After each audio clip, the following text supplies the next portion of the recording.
O, game na ho mga bossing. Umpisahan muna natin ito. Naku ha, ito yung sablay ng mga DDS. Nahalata, nakita, nahuli. O, ano ho? Eh, syempre, yung mga pami-make news ho nila, mga kababayan. O, ito, ipapakita ko ho sa inyo. Police Department na Ayan! Yung pami-make news ho ng mga DDS, mga bossing. Bukayo! Halatang halata! Nakita! O, hilig ho kasi niya mga yan, mga kababayan, sa fake news, fake news, fake news, para lang po maidamay si Pangulong Bongbong Marcos, para lang po maidamay si First Lady Lisa Marcos. Oh, ayan, bukayo. Pakinggan niyo ho yung balita. kopya ng kumakalat na report ng Beverly Hills Police Department kaugnay sa kaso ng pagkamatay ng negosyanteng si Paolo Tantoco sa isang hotel sa Beverly Hills noong Marso. Oh. Ito naman ang kopya ng record ng Beverly Hills Police Department na ibinigay mismo ng pulisya sa Net25 News na may petsang July 15. Galingan, lakihan natin mga kababayan. Kumbaga wala naman nilagyan ng mga DDS para magmukha lang po na tumugma doon sa kanilang pagbabalita at doon sa kanilang pagbablog. Pero ang katotohanan, wala namang nakasulat na ganoon. Kasi ang nakasulat po dyan, mga bossing, kung hindi ho ako nagkakamali, gusto nilang palabasin na cocaine ang kinamatayan ho, mga bossing. Di ba? O Coca-Cola. Pakinggan. Kapansin-pansin ang pagkakaiba sa ibabang bahagi ng dalawang dokumento. Aha. Sa mga kumalat sa social media, Sino po ba nagpapakalat niya mga yan? Ano po? Sino ang mga nagpapakalat niyan? Tinabi. Di ba yung mga DDS? Tuwan-tuwa. Akala nila kakagatin ng masa. Akala nila mapapaniwala ang sambayan ng Pilipino. Di pahiya sila ho ngayon, mga kababayan. binanggit sa incident report ang suspetsa na nasawi ang biktima sa drug overdose at ang mga nasumpungang paraphernalia na nakita sa lugar. Binanggit din ang sinasabing mga kasama ng biktima, kabilang si First Lady Lisa Araneta Marcos. Ang impormasyong ito, tinawag na fake news ng Malacanang. Fake news naman talaga. Di ba? Ang sinasabing police report na naipost sa Facebook ay isang malaking kasinungalingan.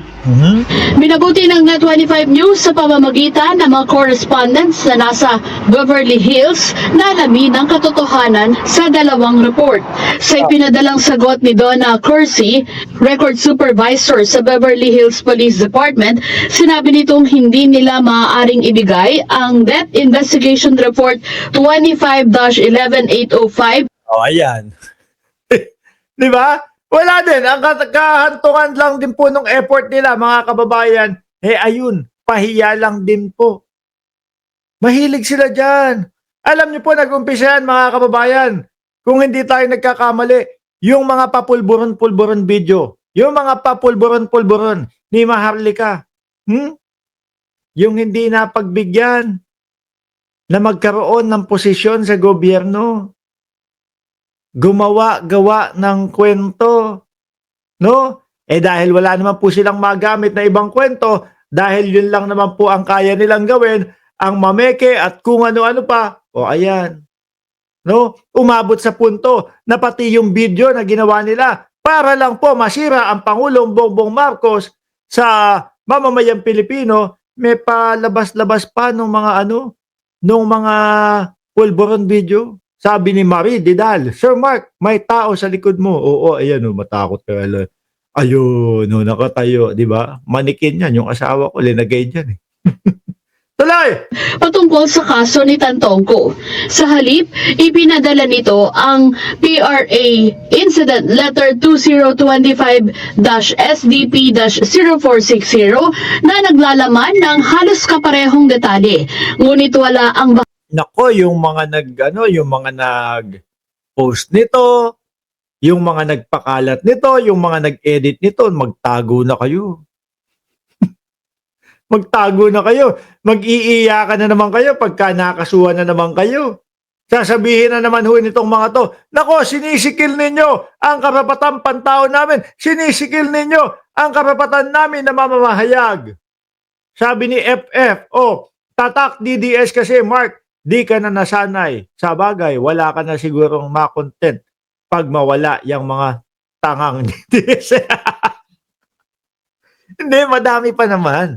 Ano, kagaya ng ICC. Di ba? Kagaya nung kay Batorni. Kagaya nung kay Roque. Sa bagay, kabilang sila dun. No? Sa mga DDS. Tuloy! bahagi ng tumutukoy sa cause of death at maging ang mga individual na inimbestigahan patungkol sa issue. Sa muling pakikipag-ugnay ng Net25 News sa Police Department, sinabi ni Beverly Hills Police Department Detective Chris Coulter na hindi sa kanila nanggaling ang nakabilog na bahagi ng Actually, given na yan eh. No?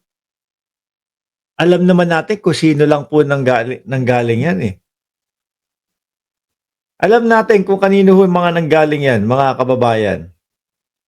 Siyempre, wala pong iba kundi doon sa mga DDS, di ba? Sila lang naman ho yan. Wala na hong iba, mga boss chief pa mo, sir. Sabi nga ni FF, tatak, DDS. Sabi ni Spanish girl, iyakan na naman mga DDS. Delata. Ano yan? DDS Delata. Diyos ko po. Magsitigil na kayo dyan. Mahirap ipanalo yung ano ninyo, yung laban ninyo, mga DDS. Bakit?